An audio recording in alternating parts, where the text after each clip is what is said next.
관광버스나 관광유람선은 들어봤어도 관광 비행기라는 말은 생소하실 텐데요.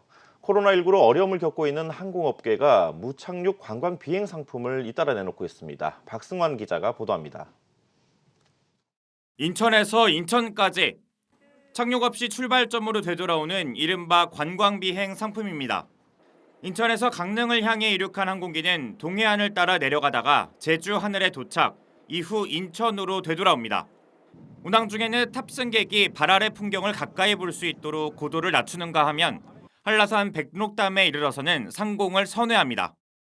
하늘 위의 호텔로 불리는 A380기에 비즈니스 스위트석을 저렴하게 이용할 수 있다는 점에서 출시 첫날 20분 만에 매진됐습니다.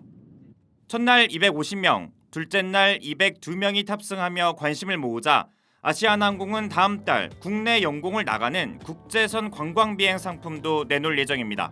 아시아나항공은 A380을 활용한 국내선 특별 관광 상품을 추가 출시한 데 이어 다음 달 중 국제선 특별 항공편도 운항할 계획입니다.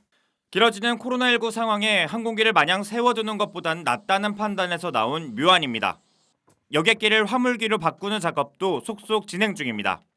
대한항공, 아시아나항공에 이어 제주항공이나 진에어 등 LCC도 뛰어들었습니다. 유동성 확보를 위한 노력도 진행 중인데 대한항공과 제주항공은 기간산업안정기금 신청을 계획 중입니다. 이를 두고 업계에선 울며 겨자 먹기라는 평가가 나옵니다. 7% 수준의 높은 이자를 감당해야 하지만 마땅한 대안을 찾기가 쉽지 않기 때문입니다. 적용금리가 7% 플러스 알파예요. 외국은 지금 1% 내외로 주고 있는데 많아야 3%인데 우리나라는 지금 시중금리보다도 훨씬 높게 저거를 고리로다가 준단 말이에요. 어떻게 구제금융의 취지와 전혀 다른 거죠. 이 같은 지적에 이동걸 산업은행 회장은 문제가 있다고 인정한다면서도 금리를 낮추면 기업들이 무분별하게 지원 신청을 할 수 있다고 밝혔습니다.